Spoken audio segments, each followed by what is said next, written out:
Voir pour comprendre les droits de l'enfant. Chaque jour dans le monde, 35 000 enfants de moins de 5 ans meurent à cause de leurs conditions de vie. Un chiffre qui fait froid dans le dos. Mais s'il n'y avait que ça. En 2019, un enfant sur 5 est privé d'éducation, lorsque des milliers d'autres vivent en zone de guerre et doivent parfois quitter seuls leur pays pour espérer survivre. Pour beaucoup, grandir relève donc d'un combat. On estime qu'il y a 2,2 milliards d'enfants dans le monde.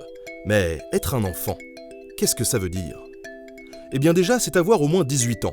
Mais vous vous en doutez, ça ne s'arrête pas là. Être un enfant, c'est avoir des besoins spécifiques, qui demandent bien entendu des droits particuliers.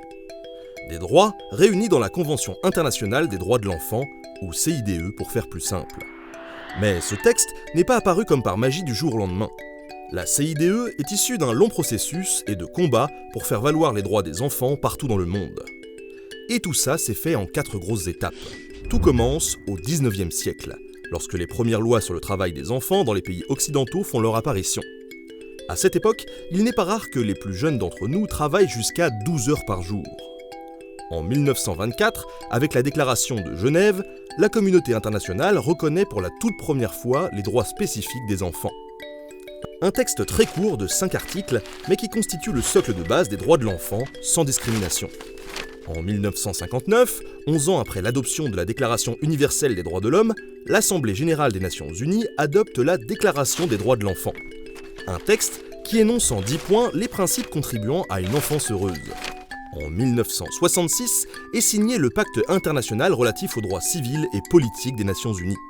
Un texte qui est certes général, mais qui a d'importantes répercussions sur les droits de l'enfant comme le droit à la protection contre l'exploitation économique, le droit à l'éducation et à la santé, ou encore le droit à un nom et à une nationalité.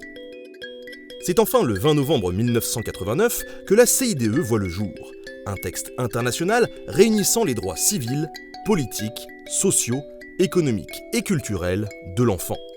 Pour faire simple, ce texte fixe les grands principes des droits de l'enfant à travers 54 articles. Bon, ça serait trop long de les présenter tous ici, mais on y retrouve par exemple le droit à l'éducation, le droit à la non-discrimination, le droit à la survie, ou encore la prise en compte de l'enfant et de son point de vue pour toutes les décisions qui peuvent le concerner. Aujourd'hui, 196 pays se sont engagés à mettre en œuvre la CIDE pour que les enfants aient les mêmes droits qui les protègent, où qu'ils vivent. Et c'est très bien, mais malgré ça, les inégalités persistent. De trop nombreux enfants subissent de graves discriminations en fonction de leur sexe, de leur couleur de peau, de leur religion ou encore de leur handicap s'ils en ont.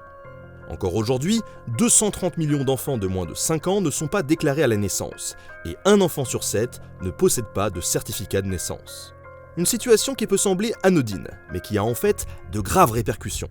Car ces enfants sont invisibles aux yeux de leurs États et ne peuvent donc bénéficier d'aucun droit.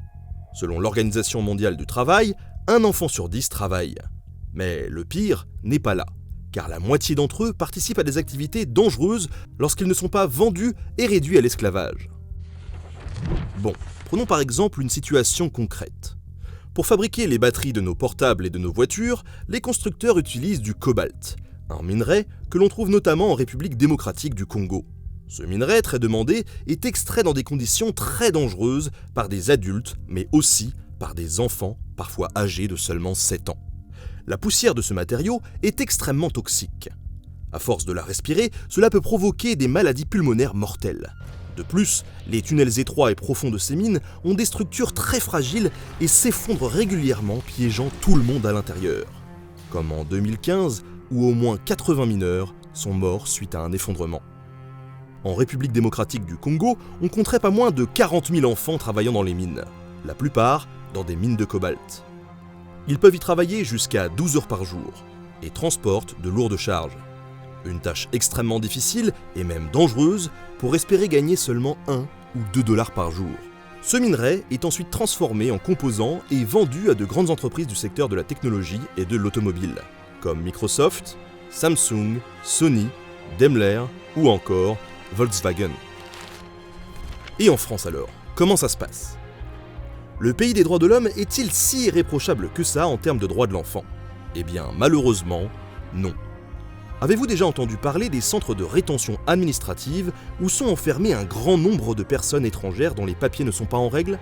Ces personnes sont parfois accompagnées d'adolescents, de jeunes enfants, ou même de nourrissons, eux aussi privés de liberté, surveillés par des policiers et enfermés derrière des grillages. En 2017, 305 enfants ont subi cette injustice. Un chiffre qui est malheureusement en nette augmentation. Bon, il est vrai qu'après avoir entendu tout ça, c'est compliqué de positiver. Mais cela étant dit, tout n'est pas perdu, car globalement, les droits de l'enfant sont de plus en plus pris en compte et certaines sanctions commencent à tomber.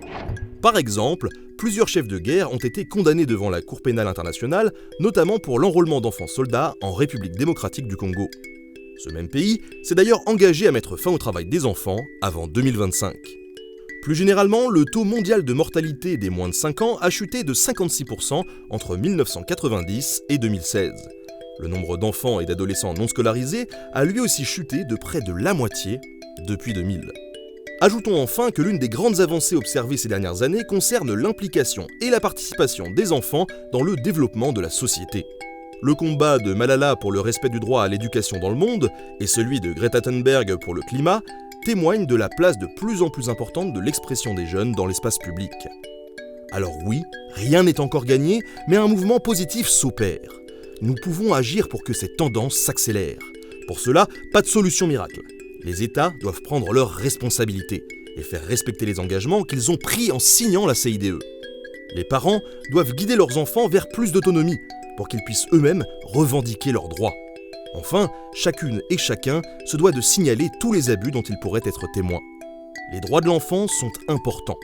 Ils doivent être respectés partout dans le monde, car comme le disait Kofi Annan, rien n'est plus important que de bâtir un monde dans lequel tous nos enfants auront la possibilité de réaliser pleinement leur potentiel et de grandir en bonne santé, dans la paix et dans la dignité.